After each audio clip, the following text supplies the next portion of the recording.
കേന്ദ്ര സർക്കാർ സാമ്പത്തികമായി ഞെരുക്കുന്നുവെന്ന ആരോപണത്തിനിടയിലും അനുവദിച്ച കേന്ദ്രവിഹിതം ചെലവഴിക്കുന്നതിൽ സംസ്ഥാന സർക്കാർ മെല്ലെപ്പോക്ക് തുടരുന്നു.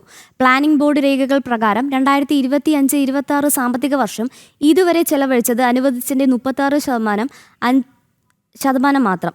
ബജറ്റിൽ പ്രഖ്യാപിച്ച പദ്ധതികളുടെ നടത്തിപ്പ് പോലും പൂർത്തിയാക്കാൻ പിണറായി സർക്കാരിന് കഴിഞ്ഞിട്ടില്ല എന്നതിനുള്ള തെളിവുകളും ജനം ടിവിക്ക് ലഭിച്ചു. കഴിഞ്ഞ ദിവസം പുറത്തുവിട്ടിരുന്നു ജനം ബ്രേക്കിംഗ്. കേന്ദ്രത്തിനെതിരെ സാമ്പത്തിക ഉപരോധമടക്കമുള്ള ആരോപണങ്ങളാണ് സംസ്ഥാന സർക്കാർ ഉയർത്തുന്നത്.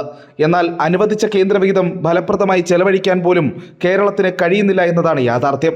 2025-26 സാമ്പത്തിക വർഷം 9153.71 കോടിയാണ് വിവിധ പദ്ധതികൾക്കുള്ള കേന്ദ്ര സർക്കാർ വിഹിതമായി കേരളത്തിന് വകയിരുത്തിയിരിക്കുന്നത്. നടപ്പ് സാമ്പത്തിക വർഷം അവസാനിക്കാൻ ഏതാണ്ട് 2.5 മാസം മാത്രം ബാക്കിയുള്ളപ്പോഴും ചെലവഴിച്ചത് വെറും 36.58% മാത്രം എന്നതിന് പ്ലാനിംഗ് ബോർഡ് രേഖകൾ തന്നെ തെളിവ്.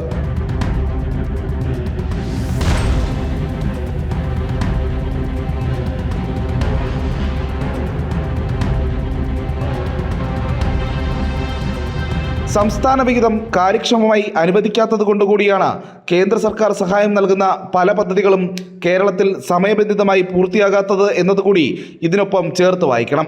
സ്വന്തം പദ്ധതികളായി ബജറ്റിൽ പ്രഖ്യാപിച്ചവയിൽ പാതി പോലും പൂർത്തിയാക്കാൻ പിണറായി സർക്കാരിന് കഴിഞ്ഞിട്ടില്ല എന്നതിനുള്ള തെളിവുകൾ ജനം ടിവി കഴിഞ്ഞ ദിവസം പുറത്തുവിട്ടിരുന്നു.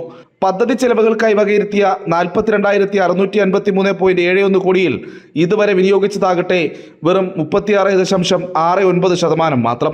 തദ്ദേശ സ്ഥാപനങ്ങൾക്കായി മാറ്റിവെച്ച 9,215 കോടിയിൽ ചെലവഴിച്ചത് 32.19% മാത്രമെന്നും പ്ലാനിംഗ് ബോർഡ് രേഖകൾ പറയുന്നു. പ്രജിത് മോഹനൻ, ജനം, തിരുവനന്തപുരം.